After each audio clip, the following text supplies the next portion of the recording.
Pemirsa, berbagai upaya kreatif penting dilakukan guna menjaga ketahanan pangan, terlebih di tengah pandemi COVID-19.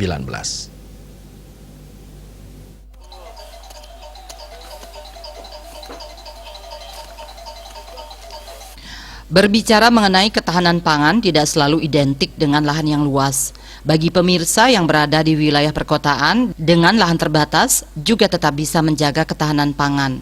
Hal tersebut bisa diwujudkan dengan memanfaatkan pekarangan rumah Anda dengan menanam berbagai jenis tanaman. Tanaman yang bisa ditanam di pekarangan rumah cukup beragam, seperti tanaman obat keluarga, tanaman pangan, hingga tanaman hias. Seperti halnya yang dilakukan oleh warga di Kelurahan Sumerto Denpasar.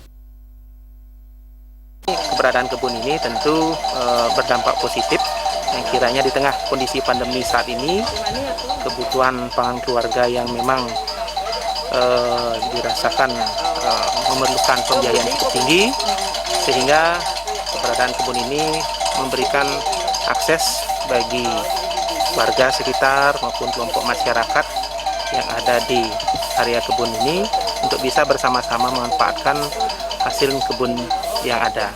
Dan di samping itu juga keberadaan kebun berdaya ini menunjukkan upaya kepedulian bersama masyarakat, unsur lembaga kemasyarakatan yang dimotivasi juga dan mendapatkan pendampingan secara berkala dan berkelanjutan dari instansi terkait, yakni Dinas Perikanan dan Ketahanan Pangan Kota Denpasar.